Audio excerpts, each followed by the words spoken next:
Ya chicos, taller 3, control de riesgos. ¿Ya? En este caso, unidad, contenido y resultado de aprendizaje.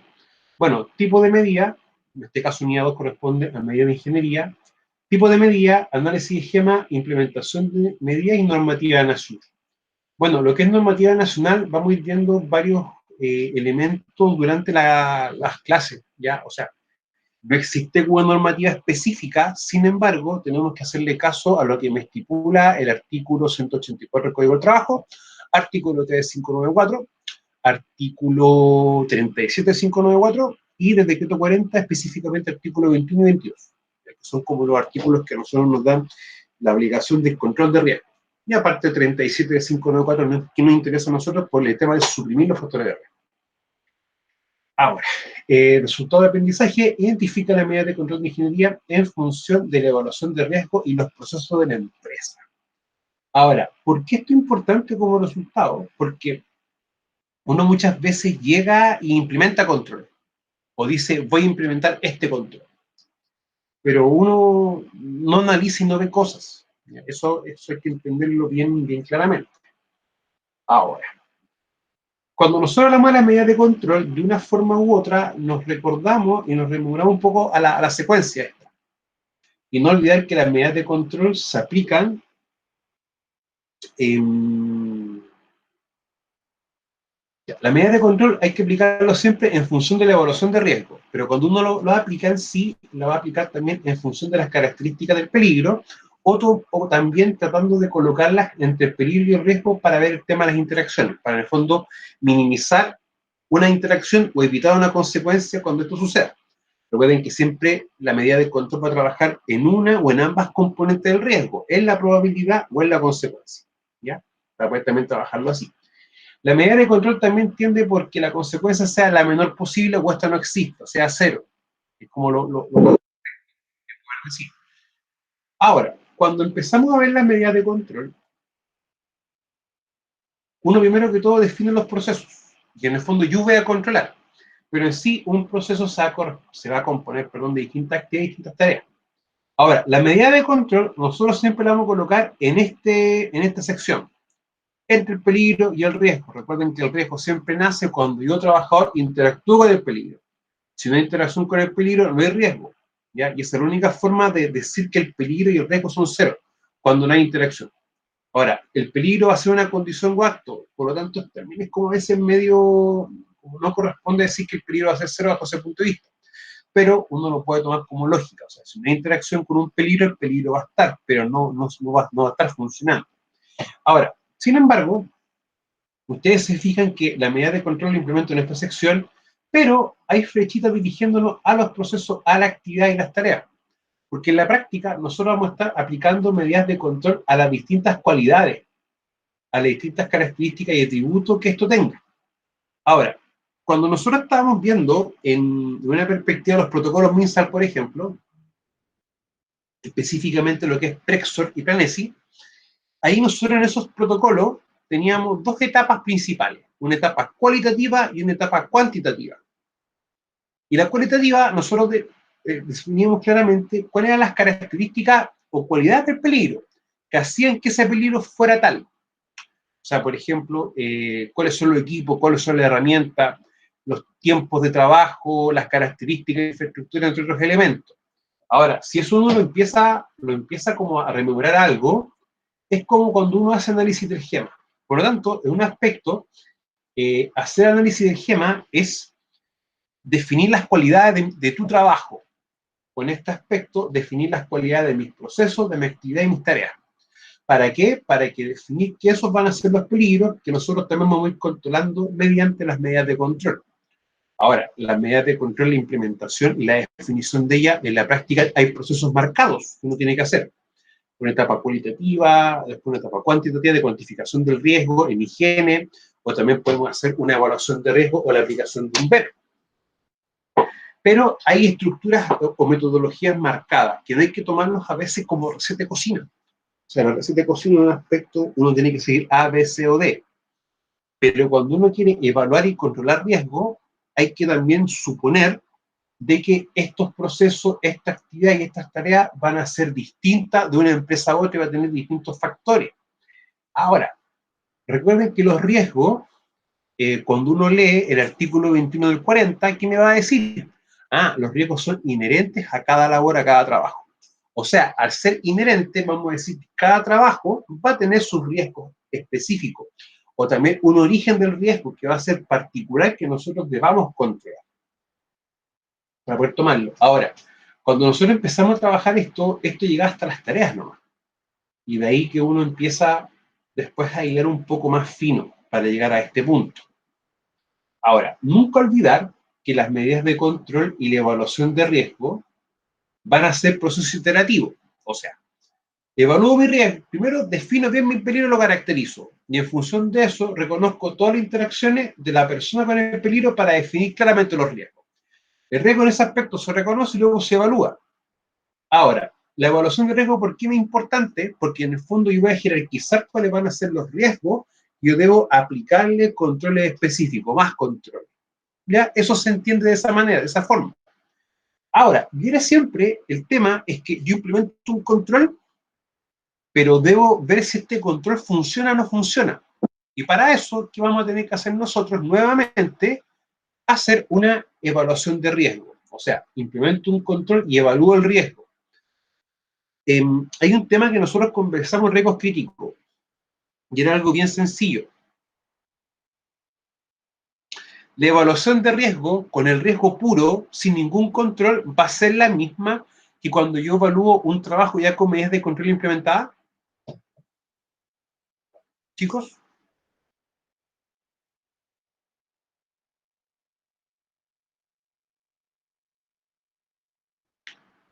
les cambia la pregunta. Voy a hacer un trabajo, si lo evalúo, ¿va a ser el mismo resultado si el trabajo tiene un control o no tiene un control definido, implementado?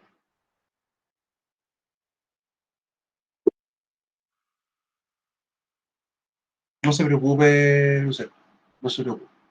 Ya. Nunca olvidar, chiquillos, de que en la práctica la evaluación de riesgo vamos a estar nosotros, vamos a estar nosotros en dos escenarios distintos. Un escenario es que vamos a hacer evaluar un trabajo, que ese trabajo ya tiene un control implementado.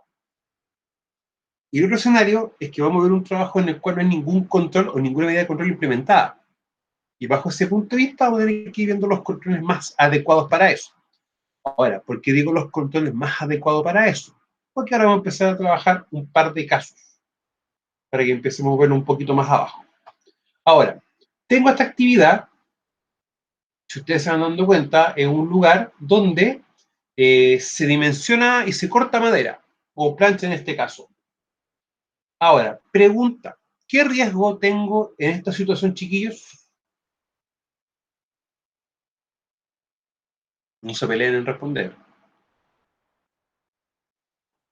¿Contacto con electricidad? ¿Tania? ¿Me escucha bien? ¿Qué riesgo tiene? ¿Contacto con electricidad? Ya, uno. ¿Cuál podría ser Corte, ¿Ah? corte, ¿Corte es un riesgo o es consecuencia? Consecuencia. consecuencia, consecuencia, sí. Ya, recuerda que si tengo una consecuencia que es corte, para que esta venga, el riesgo es contacto con elemento cortante o punzante. ¿Ya? Y el peligro, ¿cuál sería? Manipulación o manipular un cuchillo. Ya, o sea, tengo un riesgo de corte, de contacto con elemento cortante o punzante, tengo un riesgo también asociado a contacto con electricidad. ¿Qué más, chiquillos, puedo tener acá?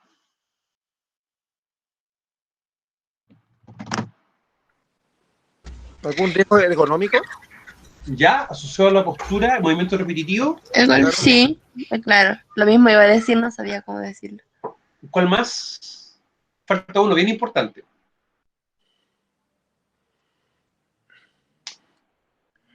Dos en realidad bien importantes acá que tenemos nosotros, asociado a lo que puede ser la salud, por ejemplo.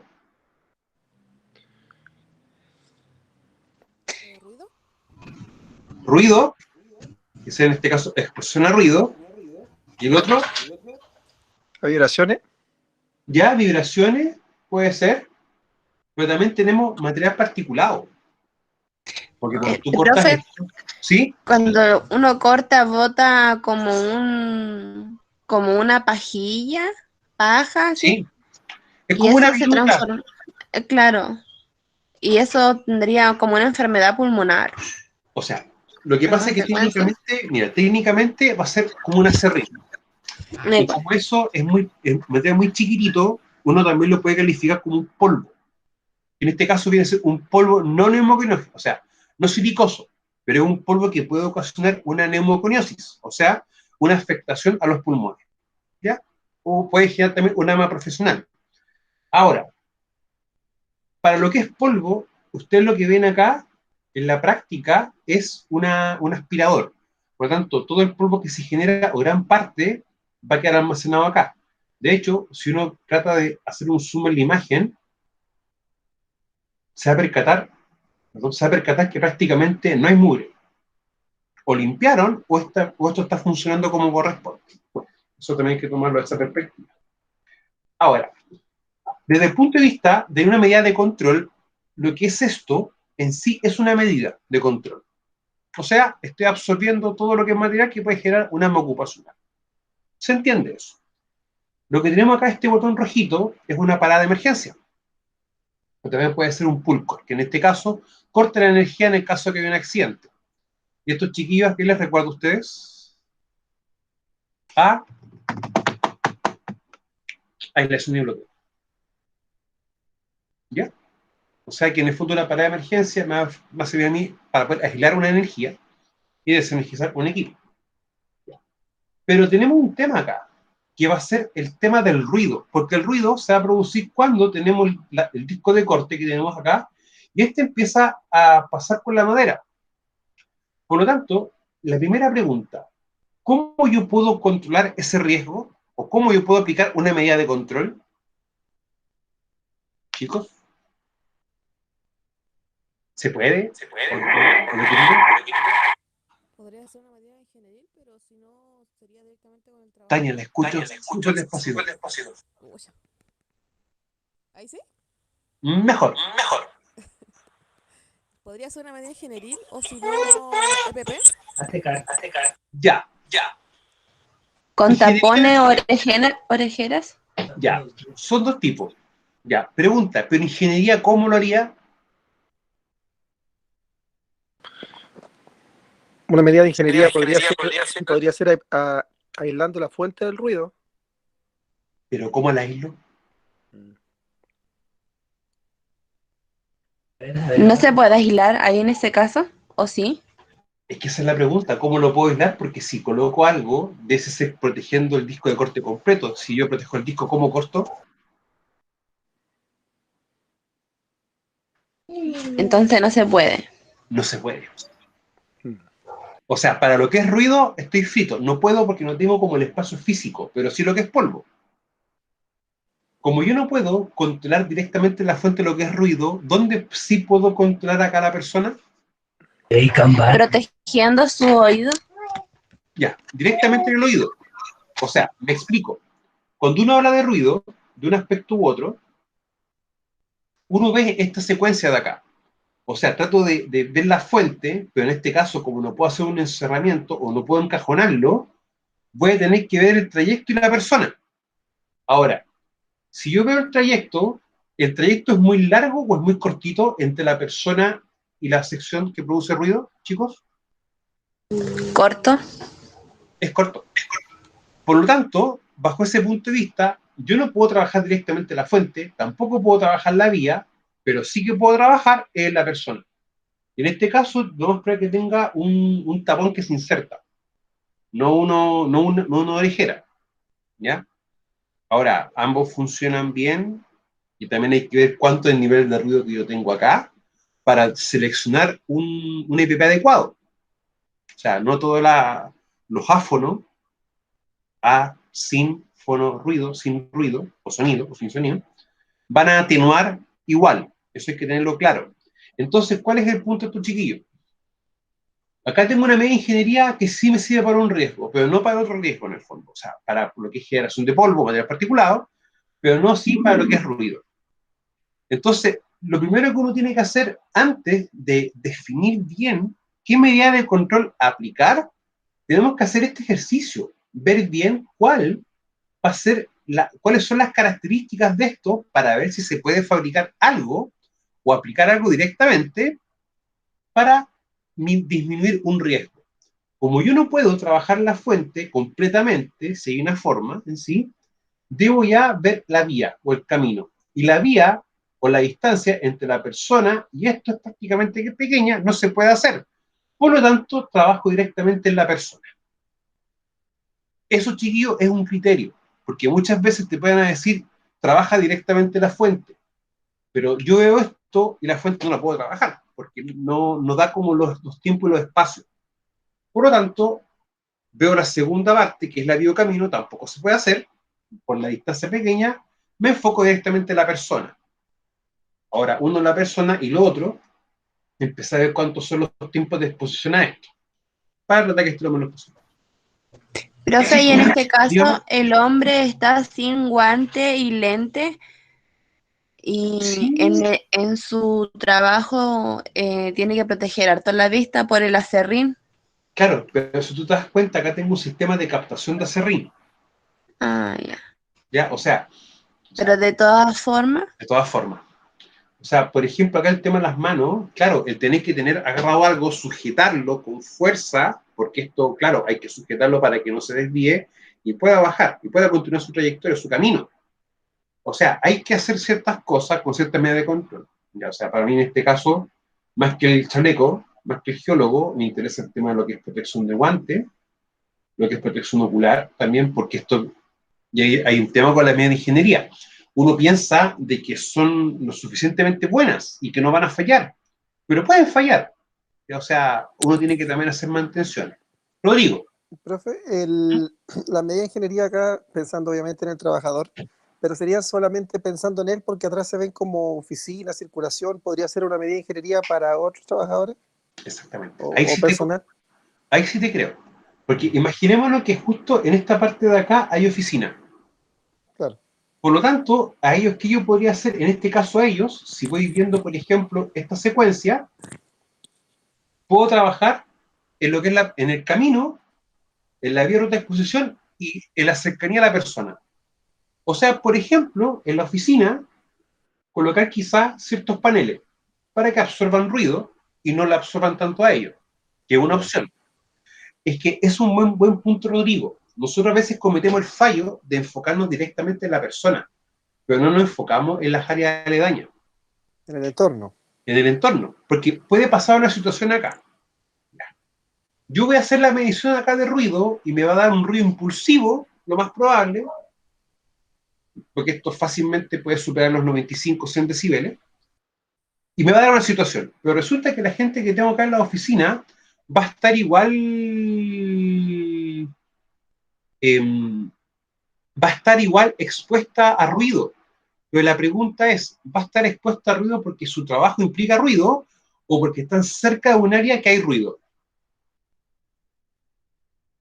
Claro, la segunda opción. porque está cerca. Ya. Entonces, ¿ahí qué va a pasar con nosotros? Vamos a tener que, de una forma u otra, yo siempre recomiendo algo, que si nos da el tiempo lo vamos a hacer, es hacer mapas de riesgo. O sea, yo tomo una instalación y voy colocando cuáles son, por ejemplo, los riesgos higiénicos más importantes. ¿Y para qué uno hace esto? Porque si tengo ruido, lo más probable es que el ruido va a afectar a las secciones aledañas. Por lo tanto, hay que ver también medidas de control. O sea, en este caso, hay que siempre identificar todas las fuentes, en este caso de peligro, que es esto en sí, y ver cuáles son todos los riesgos y cómo esto se va a empezar a afectar a las demás zonas. Y eso es un criterio. O sea, no puedo aplicar medida de ingeniería directamente en la persona, pero sí puedo aplicar, perdón, en los demás lugares. ¿No? Y eso es un criterio. Ahora, cuando, por ejemplo, quizás no pudiésemos aplicar algo más, va a depender también de si hay más máquinas, o se hacen otros procesos, por ejemplo, porque cuando preparan pinturas, por ejemplo, el ruido también es bastante fuerte. Ahí tenemos un caso. Pero eso a veces hay que ver bien. O sea, ¿para qué yo coloqué esto? Veámoslo en la siguiente perspectiva. ¿Es llegar y definir medidas de control, chiquillos? No, No. No. Hay que empezar a observar. Y uno que observa las cualidades de esto, las características de esto. Ahora, lo más probable es que esto también tenga que tener después un procedimiento de trabajo, ¿ya? Y un instructivo, ¿para qué? Para poder revisar el equipo. Profesor.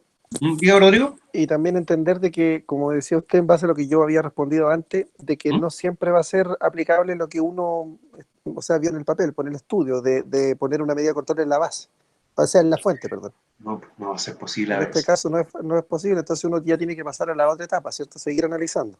Sí. O también tómalo de la siguiente perspectiva. Yo puedo implementar y definir una medida de control que dañe al trabajador o que produzca otro riesgo. No. No.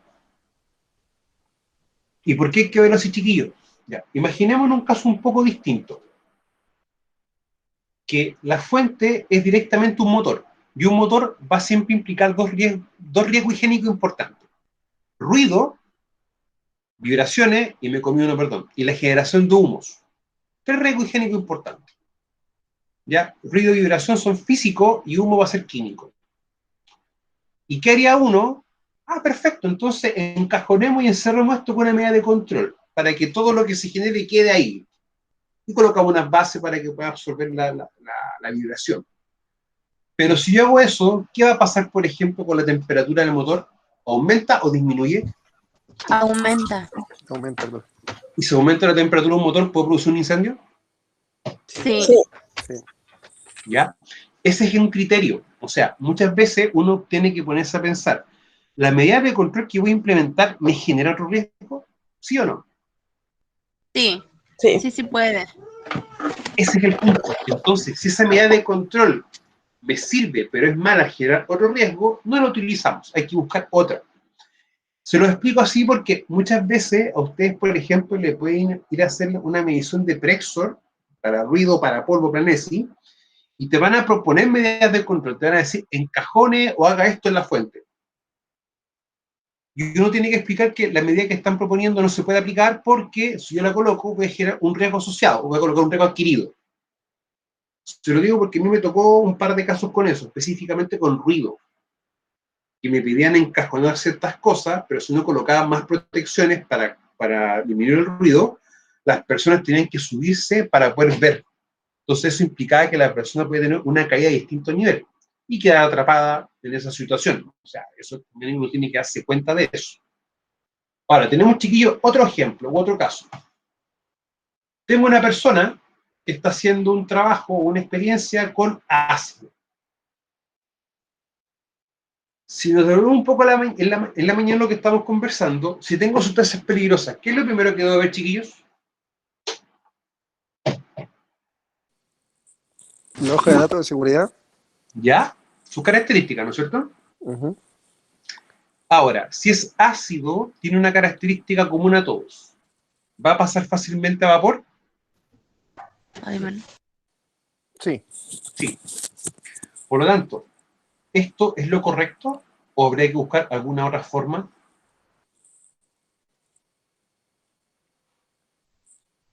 ¿Otra forma? ¿Trabajar bajo control? ¿Ya? Eso es una forma, ¿ya?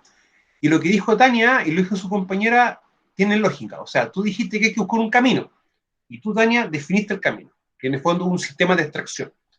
Ahora, los sistemas de extracción en un aspecto pueden ser generales, que puede ser, por ejemplo, para toda la instalación, o, como en este caso, tengo un sistema de extracción específico, que va directamente hacia donde se genera esto.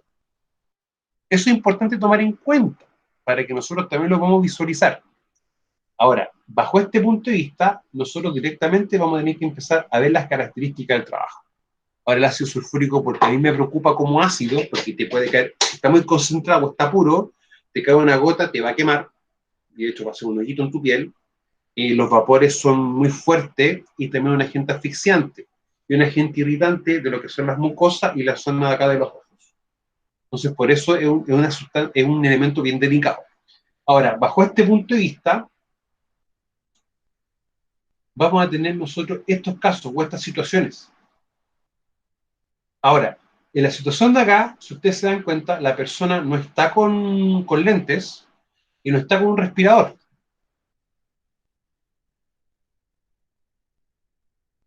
Pero sí va a estar, por ejemplo, con una protección para sus manos. Porque en la práctica las manos va a hacer lo que está en contacto directo con un ácido. Ahora, chiquillos, esto es un sistema de campanas en los cuales van absorbiendo los distintos gases y van a quedar almacenados en filtros. Ahora, como esto es un gas, se utiliza un filtro de carbono activado. Denme un segundo, chiquillos, para mostrarle uno estándar.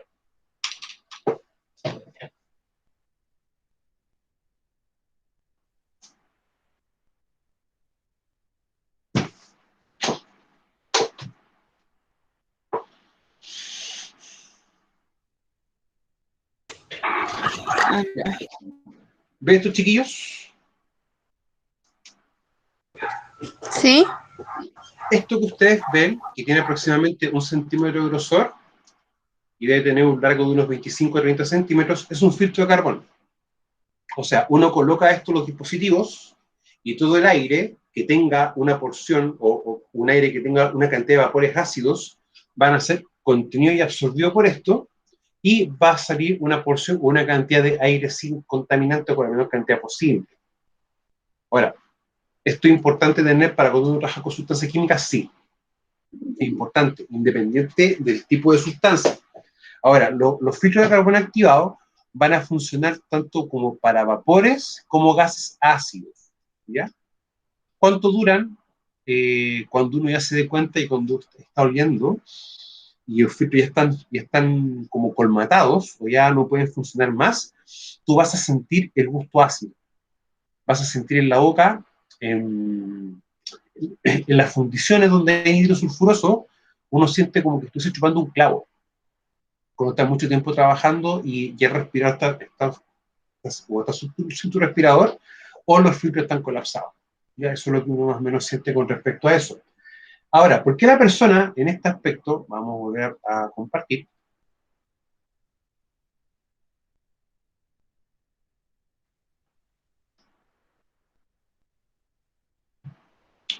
¿por qué la persona está sin lentes? Porque si ustedes se dan cuenta, ¿hay alguna opción de un riesgo de proyección de una sustancia hacia la vista de la persona en este contexto?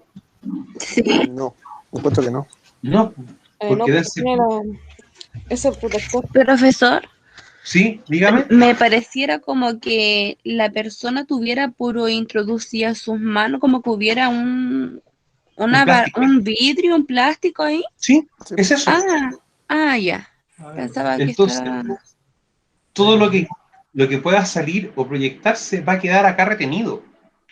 Y otra porción, y no va a haber una proyección directamente al ojo de la persona. Es un Profesor, riesgo. ahí Diga, Rodrigo. sería sobreabundante que él tuviera EPP, por ejemplo. Es que la pregunta mía, ¿cuál sería el objetivo? Claro, decía, en base a lo que decía la compañera, si tuviera, por ejemplo, es como ya con esa primera barrera ya no debería tener. Claro, pero ojo, como tiene una manipulación directa con las manos, ahí tiene lógica que tenga una protección. Claro, en las manos. En las manos, porque ojo, es lo que está... Mira, hay otros de estos equipos que vienen con mangas, y tú colocas tus brazos Sí, y haces lo he toda la visto. manipulación. Pero en estos casos no es tanto a veces, porque hay cosas puntuales que... En este tipo de trabajo, lo que tú más necesitas es motricidad fina. Eso hay que tener esa lógica. O sea, tú tienes que tener motricidad porque si tú tienes un guante muy tosco o algo muy grande, tú vas a agarrar algo y lo más probable es que se caiga, porque no tienes motricidad, no puedes agarrarlo. Por eso es que el tipo de guante que se utiliza es prácticamente es como si uno utilice guantes. De látex.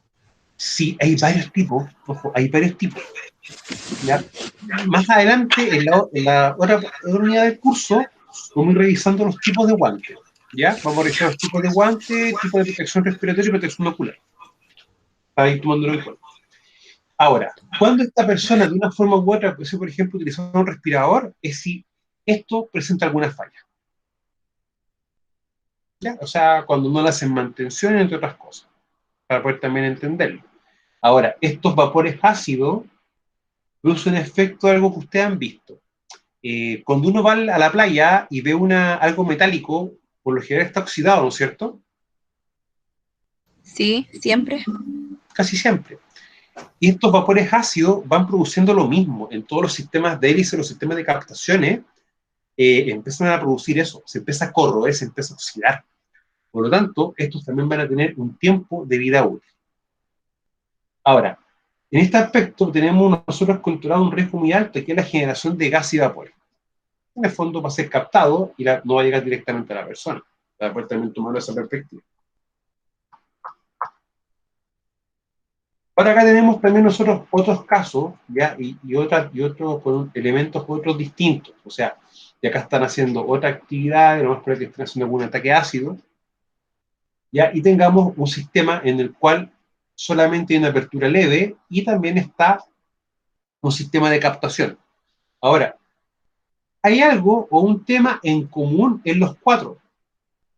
Que si ustedes se dan cuenta, está el elemento, está la persona, pero todo el sistema de captación está al sentido o lado contrario de la persona. Es porque si la persona estuviese acá y el sistema de extracción estuviese acá, automáticamente no va a entrar a la persona y luego va a ser absorbido. En el fondo vamos a favorecer el ingreso a la persona. Por eso una de las normas básicas es que siempre sea contra la persona el sistema de captación. Y esto va a depender también del tipo de sustancia. O sea, por lo general vamos a tener para algunos ácidos, que son un tipo, y también otros compuestos, algunas sales, como por ejemplo el amoníaco. El amoníaco es el elemento básico del cloro. O sea, el cloro tiene un amoníaco que se combina con agua, en hidróxido de amonio, y es lo que empieza a funcionar. Ese amoníaco, o hidróxido de amonio, mejor dicho, es lo que a nosotros cuando utilizamos cloro hace que se nos cede la garganta y no empieza a picar, ¿ya? Para poder también tomarlo en cuenta. Ahora, Profe, pero yo me he dado cuenta de que el cloro líquido, el que venden común y corriente, es más fuerte que un cloro granulado sí. que se disuelve en agua. Sí, porque el granulado, tú tienes que más o menos echar una cantidad para que lo que tú necesites en realidad. O sea, hay algunas fórmulas que tú, por ejemplo, tienes 1 litro, le echas 2 cucharadas o tantos gramos. En cambio, el cloro concentrado, tú tienes que diluirlo muchas veces. O sea, cuando empezamos con el tema de la pandemia, como les comentaba en la mañana, que se recomendaba que por cada 5 litros de agua, para poder limpiar superficie, uno echara como 2 o 3 cucharadas soperas de cloro. O sea, eso es como cuánto, como con suerte 20 ml para 5 litros de agua, que son 5.000 ml. Entonces la cantidad es muy pequeña, ¿ya? Ahora, yo siempre llamo a que si ustedes van a comprar algún producto de limpieza, primero que todo, que sea comprado en lugares que vendan estos elementos y vendan elementos que tengan un registro de ISP del Instituto de Salud Pública. Que en el fondo el Instituto de Salud Pública que te dice que esto que tú estás comprando es eso. Y o sea, cuando uno compra, por ejemplo, algo en un local no establecido o algo que no tenga etiqueta, que tú realmente no sabes lo que es, tú te estás arriesgando a comprar cualquier cosa. Y a veces uno por el apuro, o alguien por el apuro, y quiere cuidarse o hacer algo específico con algo, va a comprar lo que le vendan, no va a revisar realmente si es eso. Ya para tomarlo en consideración, o sea, no caigamos en eso. Hubo una época en la cual hubieron muchos accidentes, cuando empezaron se masificó, por ejemplo, la venta de productos de limpieza a granel. Es un tema específicamente con los cloros, porque hay veces que vendían cloro de uso industrial, y ese cloro de uso industrial es tan complejo que, por ejemplo, para una botella de agua, basta con que tú le eches la calita o la tapa en cloro al agua, y ya te queda algo potente. O sea, hay temas de concentraciones, ¿ya? De hecho, cuando uno va a un supermercado y tú quieres comprar cloro, hay varias marcas de cloro. Y hay algunos que te dicen cloro concentrado y otros que dicen cloro diluido. Hay diferencias así en el precio, o sea, el diluido va a ser mucho más barato que el concentrado. Entonces lo ocupa para uno prepararlo en la casa como solución. Es lo mismo cuando uno compra, por ejemplo, amonio cuaternario. Te van a vender amonio cuaternario diluido o concentrado. ¿Ya? Y uno va viendo lo que uno realmente va a necesitar y va a requerir. O sea, yo siempre he hecho tal cansancio con un alcohol de esos 70% que venden en todas las farmacias, uno le coloca un rociador y puede limpiar perfectamente y desinfectar superficie. ¿Ya? Hasta el mismo lavalosa se iba a poder lavar las manos. Entonces, hay cosas que uno puede utilizar que no sean tan dañinas. Eso es el tema, o sea, y más encima, aunque se lo he dicho un montón de veces, nosotros tenemos o mucha gente tiene esa mala cultura de ir a un lugar, olor a cloro, olor a limpio. Yo soy así. Y eso es, pero malo. O sea, estás respirando todo el gas completo, después no empieza a toser, te duele el pecho y todo eso. O sea, evitemos de tener comportamientos o conductas pensando que cosas son correctas, ¿ya? Y eso genera más problemas. Entonces, chicos, ¿cuál es el punto de estas 3 láminas? Que nosotros empecemos a observar y ver las características. ¿Para qué? Para poder definir qué medidas de control implementar. O sea, uno primero dice, esto es lo que tengo, voy a ver qué controles puedo aplicar. Porque ingeniería muchas veces no es factible. Sin embargo, veamos qué otro tipo de medida puedo implementar. Algún control o alguna cosa. Ahora, nunca olvidarnos que mientras yo veo qué medida de control implementar,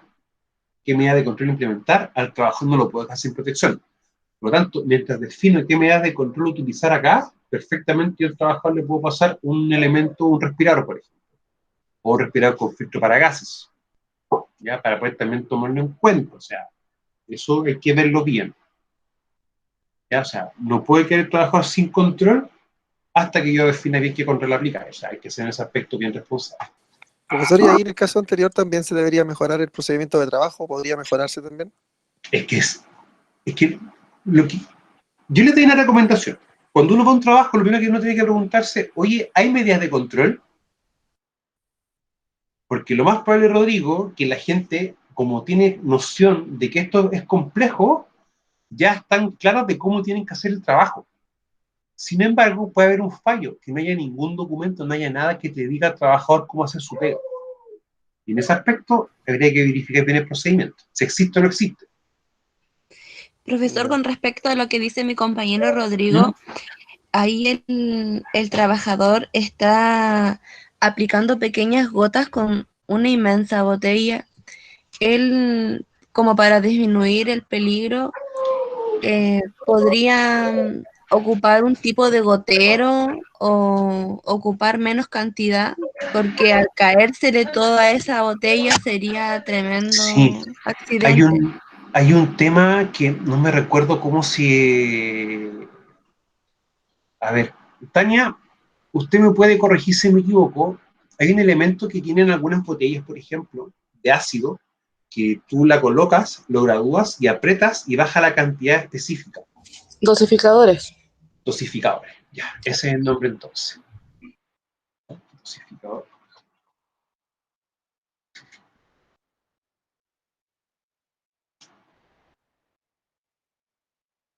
Vamos a buscar unos chiquillos para poder mostrárselos. Ok, encontré varios. Chicos, ¿están viendo lo mismo que yo? ¿Sí? Sí, profe. Ya, eso es chiquillo un dosificador. Y esto es una medida de control. Ya. Ahora, como elemento de trabajo, porque esto en el fondo, ¿qué haces tú? Dices, quiero sacar tantos ml, tú lo vas subiendo o bajando, dependiendo de lo que tú necesitas. Y hay veces que lo aprietas con las 2 manos, porque hay veces que cuesta y un poco duro para poder hacerlo, o en un caso lo puedes hacer con una sola, dependiendo igual cuánta cantidad. Si es pequeña cantidad, basta con un leve esfuerzo. Pero muchas veces esto como elemento se traba, ¿no es cierto, Tania? Quedan pegados a veces. Sí. O le pega muy fuerte y lo traba. Ya. Les voy a explicar por qué pasa eso, netamente por un tema de desgaste. Ahora, a mí me tocó ver un accidente, presenciar un accidente con esto, que una persona estaba haciendo este ejercicio, no salía y comete un error garrafal. Se quita su anteojo de seguridad, va, le pega y le salta una gota de ácido a su ojo. ¿Ya? O sea, estos equipos, si son mal utilizados, pueden perfectamente producir accidentes. O sea, no hay que... Toda medida de control va a tener un tiempo de vida útil. ¿Ya? Ahora, Dania, estos pueden durar mucho tiempo, ¿no es cierto? Sí. Años incluso. Claro. Hay veces que duran menos. Depende del uso. ¿Ya? Para poder también tomarlo en Claro, cuenta. depende del uso que se le da. Y profesor, ¿y depende del tipo de sustancia que trabaje?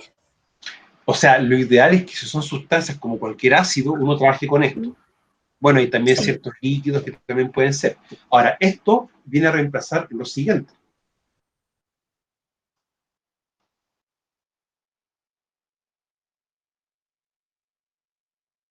A reemplazar esto, que en el fondo tú lo colocas en una pipeta, un tubo de vidrio largo, dependiendo de lo que tú quieras también utilizar, lo colocas, lo apretas y sale una cantidad de ácido. Y tú tienes que ir en el fondo apretando, soltando para ver si más o menos está la cantidad que tú necesitas. Ahora, antes de esto,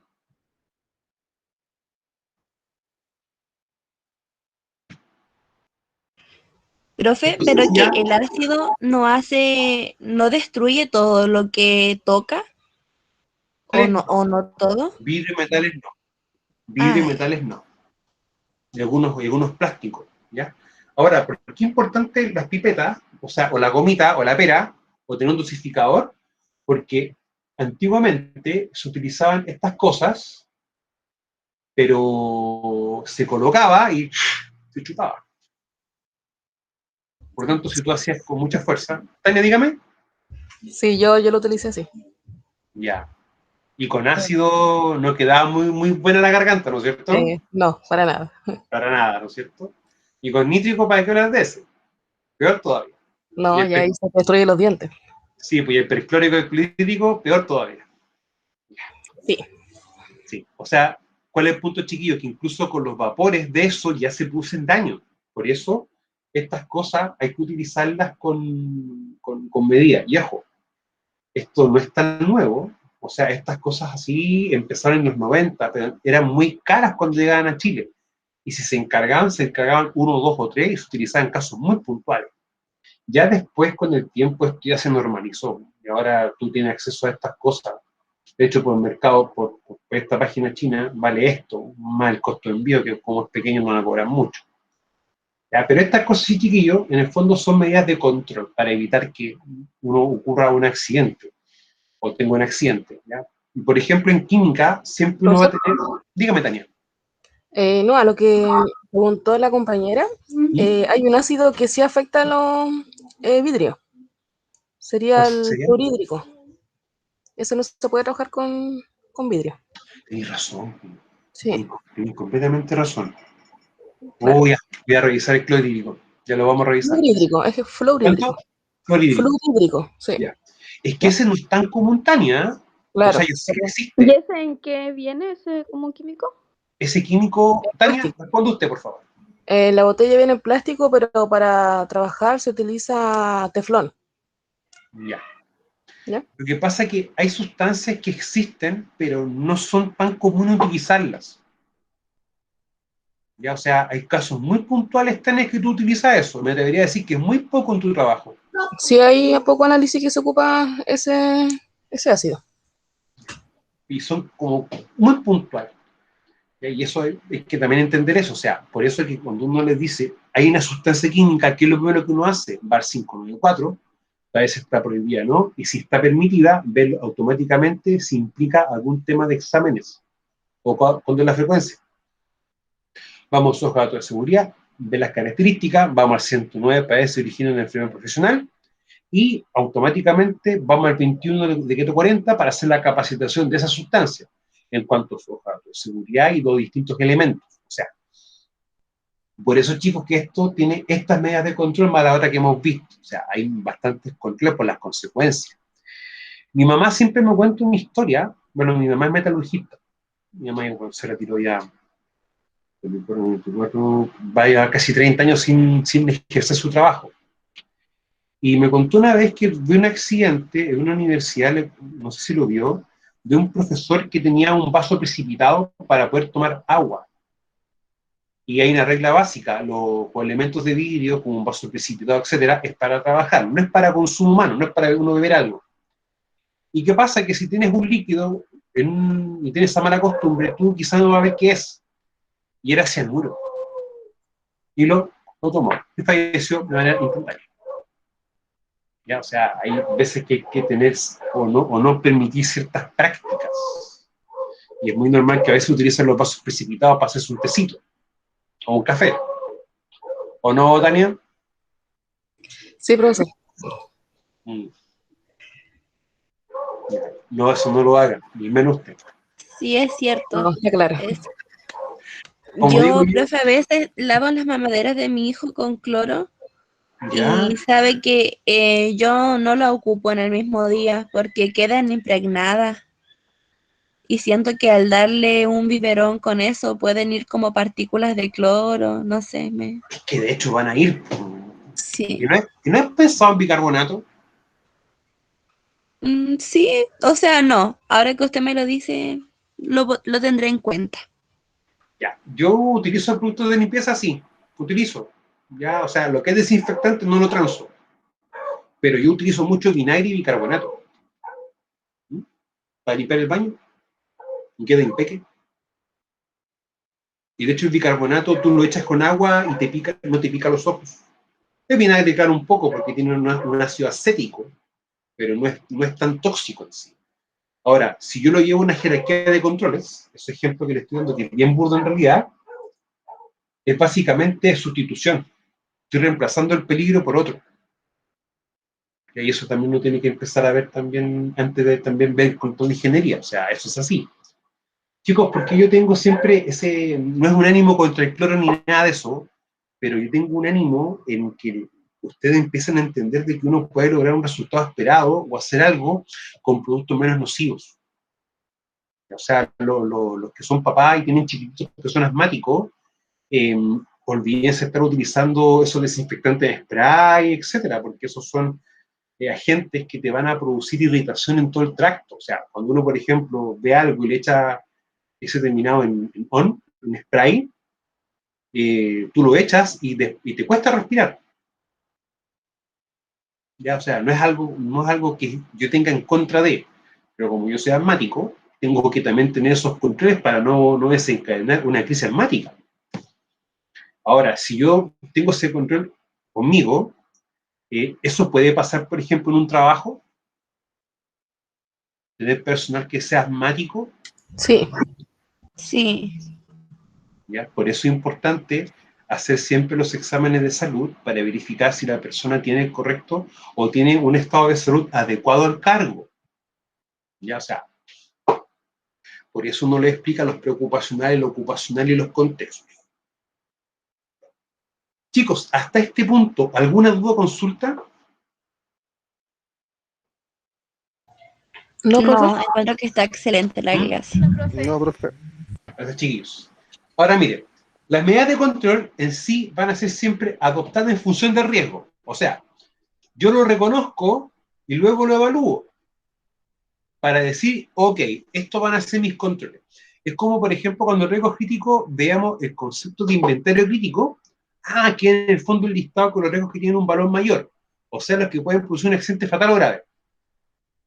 ¿Ya? Ese es el concepto que uno tiene que empezar también a esbozar. O sea, yo no puedo aplicar un control si antes no he evaluado.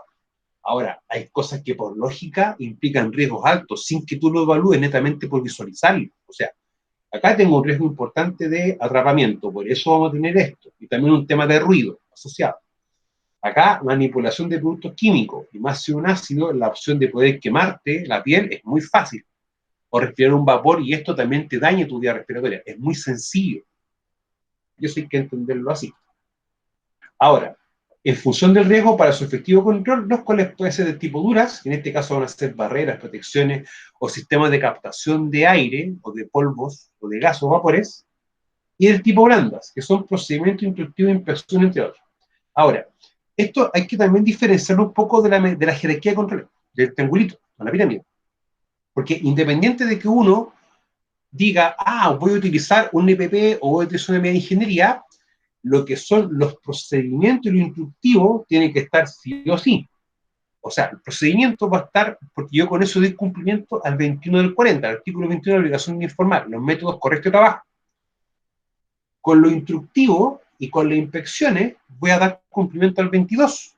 En el fondo, el empleador va a mantener en perfecto estado de funcionamiento los equipos. Porque así yo reviso y si hay algo malo, ok, esto me permite ver si hay algo malo y poder corregirlo. O sea, bajo ese punto de vista, las medidas de tipo blandas y duras van a estar funcionando siempre en paralelo. Ahora, nunca olvidar que el famoso EPP o esta que es un componente MPP, siempre se va a considerar una medida de control blanda. Pregunta de prueba. ¿Los EPP son barreras duras? No, falso, porque son barreras blandas. Eso, chicos, siempre tenemos que dejarlo en ese orden de cosas, ¿ya? Para nunca no equivocarnos. Ahora, los exámenes médicos, ¿ya? Se van a considerar de una forma u otra medidas blandas, ¿ya? Porque en el fondo eso te entrega un documento, que tú verificas si realmente esa ha sido una condición. Ahora, son las medidas adoptadas para la toma de decisiones para tratar y reducir los riesgos. Toda medida de control me permite tratar mi riesgo, en el fondo tomarlo o colocar una barrera entre el peligro y la persona para que el riesgo sea lo menor posible. O sea, en este caso, acá tenemos nosotros una medida de control, que es el guante. Y el guante va a estar directamente con el peligro, que en este caso va a ser manipular una sustancia. ¿Y qué hace este guante?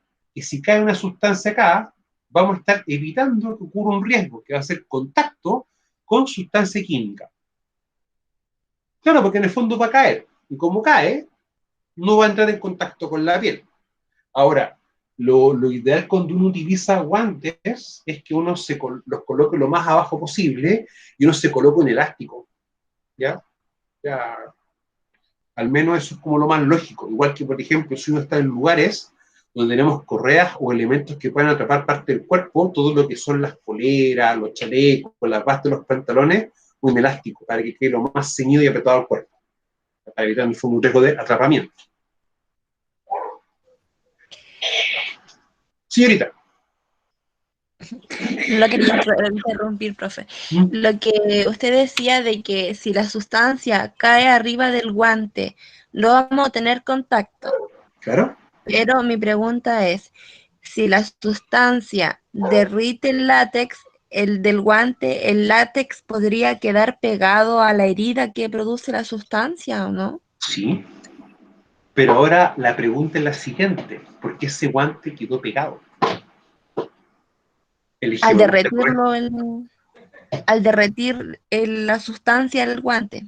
Ya, es que aquí tenemos un tema. Hay que siempre elegir el EPP adecuado para el trabajo. Ese guante no sería adecuado si se derrite. No, para nada. Claro. ¿Ya?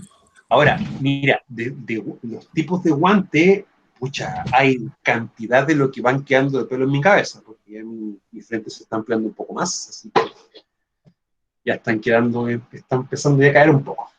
Entonces, guantes hay de muchos tipos y de muchos, como dice un amigo, de muchos colores y sabores, por decir una cosa. Ahora hay de todo tipo. O sea, por ejemplo, los guantes, los multiflex, que son unos guantes que uno se coloca y son como de una lanilla con una goma, ¿ya? Ahí hay varios tipos. Hay guantes que son dieléctricos, guantes para poder manipular sustancias químicas, que son ácidas, por ejemplo, base, o alguna aceite, alguna grasa, ¿ya? Lo que es protección de mano, yo siempre he sentido que no se hace de manera correcta. Porque, por ejemplo, a veces a mí me reclamaban, no, es que jefe, los guantes de cabretilla son malos. Son guantes de cabretilla que son como un cuerito. No sé si los conocen. Sí. Yo tengo acá, pero tengo que buscarlo. Tengo una caja y no sé dónde tengo ese. Pero después les voy a buscar para mostrarse. Ese guante, ¿para qué me sirve? Para, por ejemplo, manipular una pala, una carretilla, una picota, o mover cajas. Pero ¿para qué lo utilizan la gente? Para manipular grasa y aceite. ¿Y qué va a hacer el cuero? Va a chupar la grasa. Y después se va a secar y se va a partir el guante, no te va a servir. O sea, que en ese aspecto estamos utilizando una medida de control. No estamos utilizando una medida de control adecuada para ese riesgo en sí. O sea, pasa mucho. Ahora, hay un error que a veces se comete, que es con superficies calientes o con temperatura y guantes estos típicos guantes de látex, estos guantes desechables. Esos que antes de la pandemia la caja valía 2 lucas y que cuando empezó la pandemia empezaron mágicamente a costar más de 10.000 pesos. Cuando uno está con superficies calientes y tocas eso, lo más probable es que el guante se pueda derretir y se pueda pegar en tu piel. Vamos a tener una complicación mayor. Por eso que uno siempre llama a utilizar bien los guantes. Utilizar bien. Ahora, yo una vez me acuerdo que le mostré una hojita con los colores por los filtros. Con los guantes muy similar. Con los guantes hay unas marcas que te van colocando el color del guante o el tipo de guante y para qué se utiliza.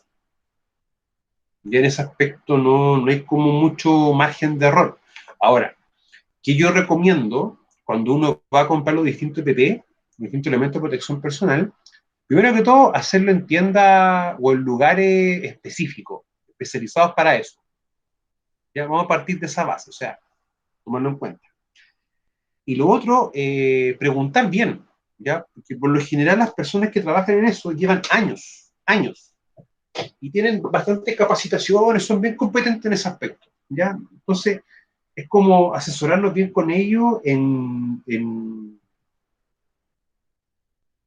cómo, en qué comprar, ¿ya? Eso hay bastantes cosas. En todo caso, vamos a revisar ciertos tips, ciertos eventos. Ahora, yo le anticipo un problema que ustedes van a tener con el tema del OPP. Ya, me explico. Va a pasar, por ejemplo, de que un trabajador empiece a decir, jefe, este respirador me da alergia. Y tú le dices, ¿pero cómo? Y efectivamente el trabajador te muestra y va a tener todo esto irritado, todo esto rojo completo. Otro te va a decir, ¿sabe qué, jefe? Los guantes que usted me pasó son re buenos, pero yo resulta que me los saco y tengo las manos partidas. Y así sucesivamente. O por ejemplo, te va a llegar un trabajador y va a decir, jefe, necesito una faja. Y uno le dice, no te va a dar ninguna faja, porque la faja no es un elemento de protección personal, es un artículo ortopédico. ¿Ya? Entonces hay ciertos temas con lo EPP. O sea, y eso puede pasar, pasa. El tema de la faja va a pasar siempre, y siempre llega una persona a pedirte faja y eso es lo que uno le responde. La faja es un artículo ortopédico, yo no soy médico ni kinesiólogo para recetarlo, por lo tanto no te lo puedo dar. Ahora, con el EPP no es que a todos le va a producir una alergia, pero sí va a haber una cantidad de trabajadores, y quizás va a ser menor. Y uno va a tener que empezar a probar distintas marcas para que los trabajadores puedan utilizar, y ver en el fondo si le produce un daño o no. Eso para poder tomarlo en cuenta. Ahora, con los guantes en sí puede haber dos cosas. Uno es el material, el plástico o el látex que tenga, y el otro es el talco que se le eche. O en el fondo, un elemento para que la mano dure más seca. ¿Ya? Esos son como los dos factores que generan siempre como alergia en la mano, una dermatitis, y lo otro son los plásticos, específicamente por lo EPP. Ahora, a mí una vez me acuerdo que por los respiradores se me produjo una alergia en la zona de la cabeza. ¿Ya? Y ahí me di cuenta que las bandas ya estaban muy gastadas, entonces se produjo un daño por eso y llegan a ver las bandas. O sea, eso es un tema. Entonces, chiquillos, nunca olvidarse que la medida de control son medidas adoptadas a través de la toma de decisión. ¿Y cuál es la decisión que uno toma? Cuando uno empieza a revisar los distintos componentes del GEMA y ve cómo es el peligro para definir bien cuál va a ser la medida de control más adecuada, en función de que el trabajador lo proteja, pero esta no produzca otro riesgo para el trabajador. Eso es lo importante tomar en cuenta. También a veces con los lentes hay temas, y lo que les va a pasar siempre es cuando uno está trabajando en perforación del interior mina.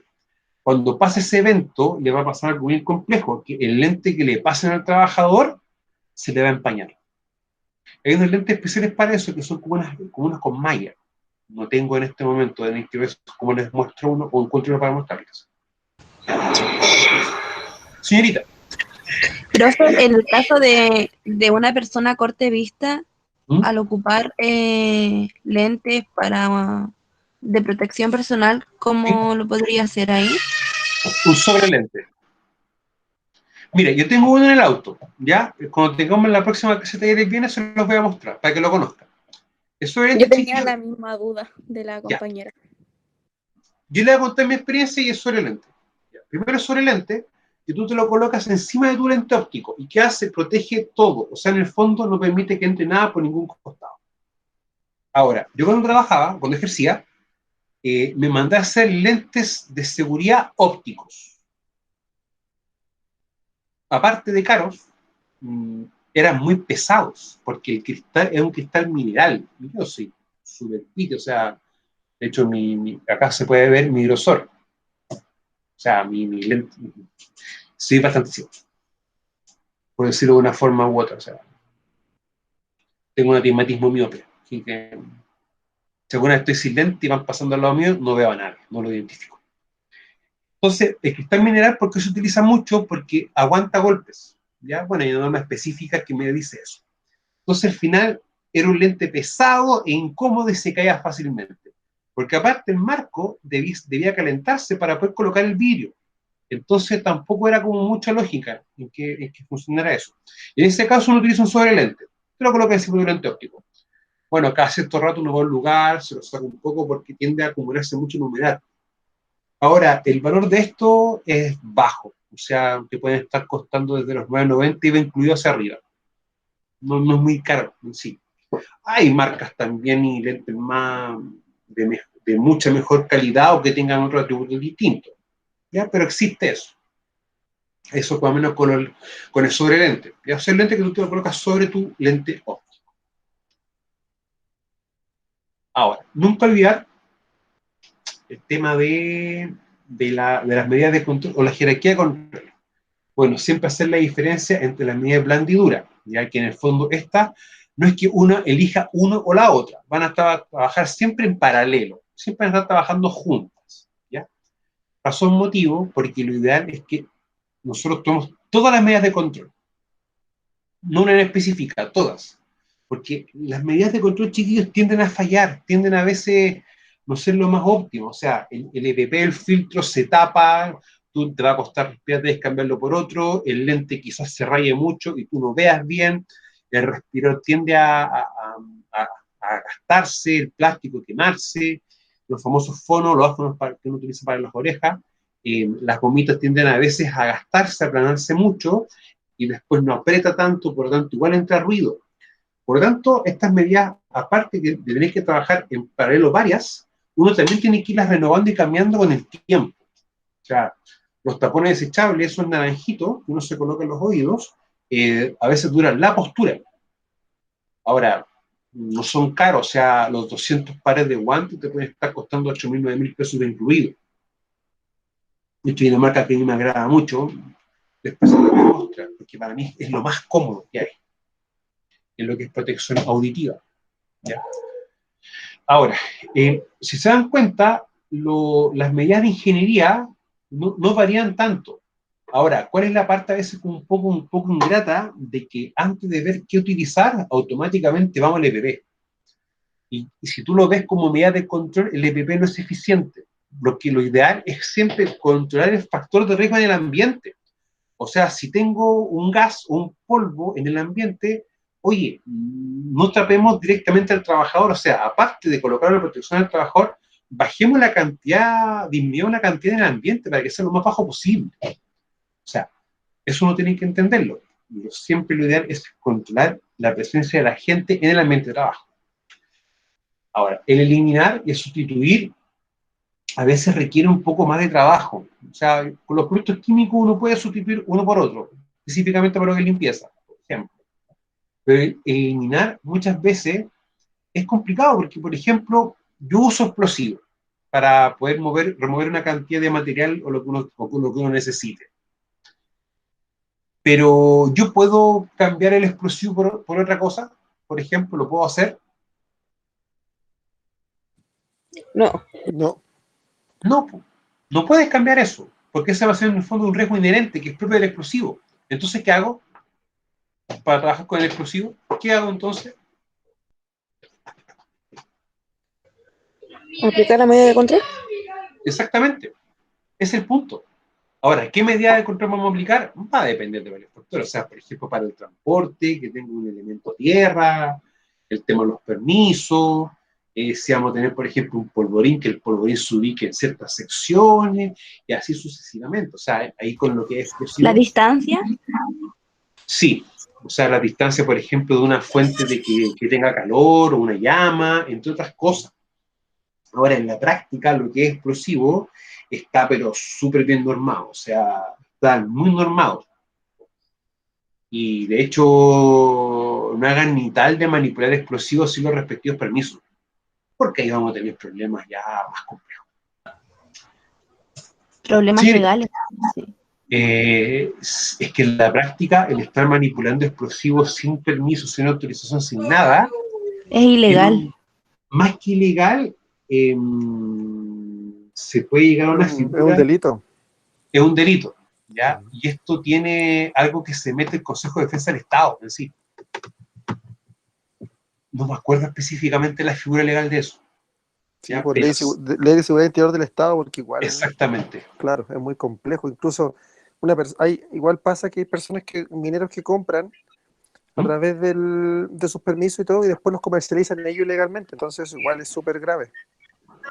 Sí. Profe, pero igual hay empresas que hacen lo mismo, o sea, que ocupan a gente que manipula explosivos sin la autorización, pues. Y eso igual es un delito. O sea, más Porque, que por un delito de ejemplo, una falta. mi papá estuvo trabajando acá en una minera ¿Ya? y lo hacían manipular explosivos y yo le pregunté, oiga, pero usted tiene el permiso. No, dijo, sí, yo lo hago así como callado, pero el jefe sabe. Y yo le dije que eso no se hacía porque una exponía su vida y exponía en riesgo igual la empresa que le sacaran ¿cuánto se llama? Pero la empresa como para pagar menos, yo creo que lo hacían que él lo hiciera y no una persona especializada. Bueno, él sabía hacer el trabajo y todo, pero no teniendo el permiso, yo por lo menos no continuaría con el... Es que mira, te lo hago un poco más así. Cuando tú tienes explosivos, automáticamente te van a fiscalizar dos entes. Uno que es el Najunín y el otro lo que es Carabinero.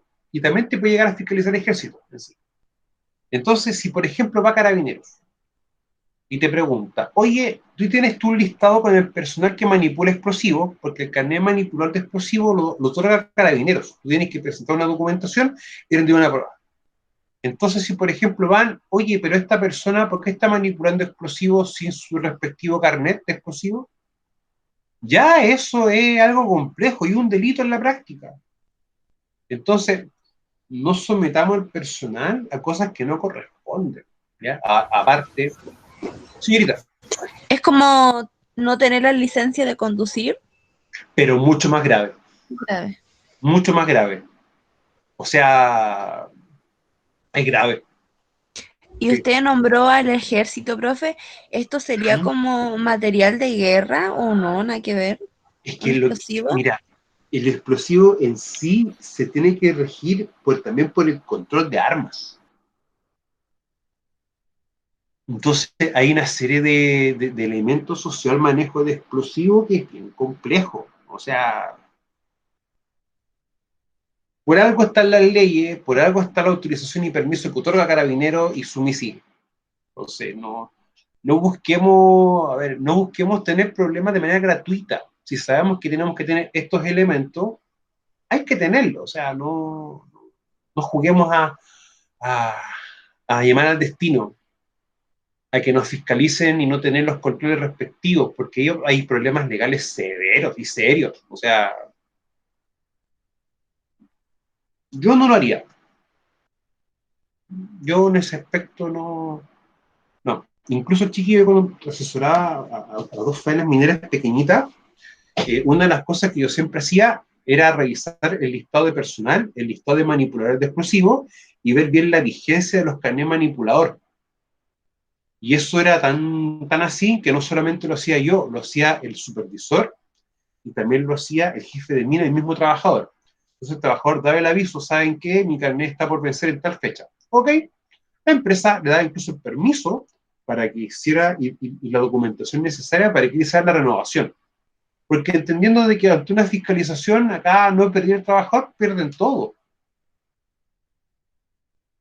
Señorita, usted tenía desbloqueado el micrófono antes que yo hablara. ¿Quiere decir algo?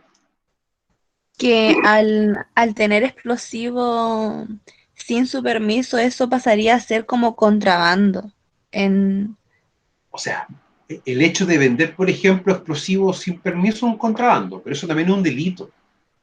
sí. Tipifiquémoslo como delito. Mm. Ahora, es bien complejo que te acusen y te aplique la ley de seguridad interior del Estado. O sea, no, eh, Te puedes ir preso. Sí. por lo bajo y Mm. varias cosas más. O sea, y empieza a funcionar todo el tema legal.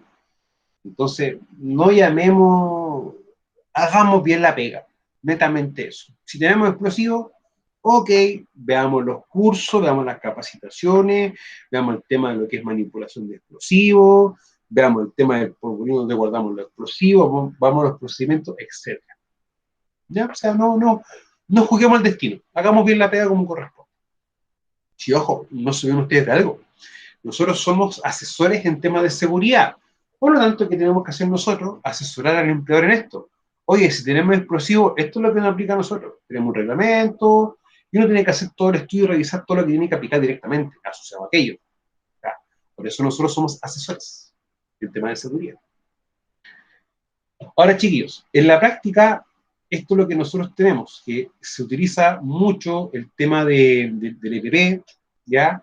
El tema de la señalética, y todos los procedimientos, todo lo que son los controles administrativos, como cuánto tiempo está trabajando una persona, cuánto dura, cuántas veces en el día, entre otros, y tratar de limitar las exposiciones a un riesgo, o a un peligro, mejor que un riesgo. Pero, esta es la piedra de tope, el control de ingeniería.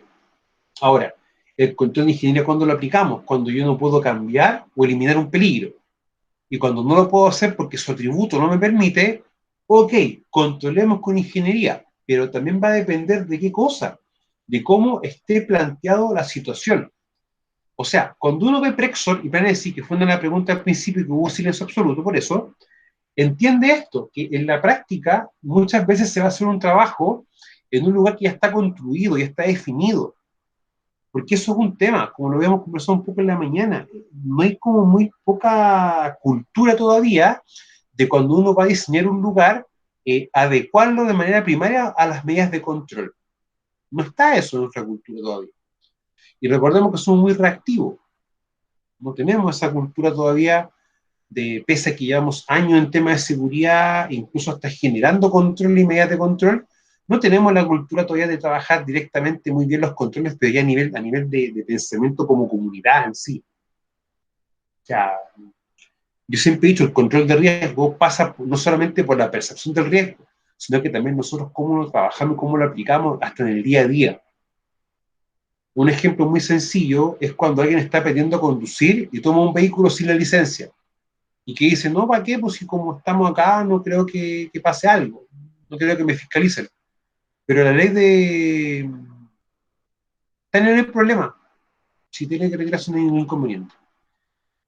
Entonces, no hagamos cosas pensando que no va a pasar nada, etc. O sea, las leyes están, y como siempre he dicho, nuestra función es explicarle al empleador cuáles son las leyes que él le aplica y cuáles son las formas de cumplir con dichas leyes. O sea, el decreto 40 que te dice, tienes que hacer obligación de informar. Perfecto, entonces, hagamos capacitaciones, veamos nuestras matrices, veamos cuáles son los riesgos, trabajemos los procedimientos, revisémoslo, oye, capacitemos al trabajador, etcétera. Hagamos el trabajo, si es eso. O sea, no veamos como que las leyes son imposibles. Las leyes están hechas por algo. Las leyes están hechas para poder cumplirse. Y qué nosotros que tenemos que hacer bajo eso es definir distintos mecanismos, distintas formas de cumplir con las leyes. Es eso, chiquillos. O sea, pero para llegar a eso hay que ver una serie de elementos, ¿ya? Entonces, chiquillos, lo vamos a dejar hasta acá. Esperen, no se me arranquen todavía.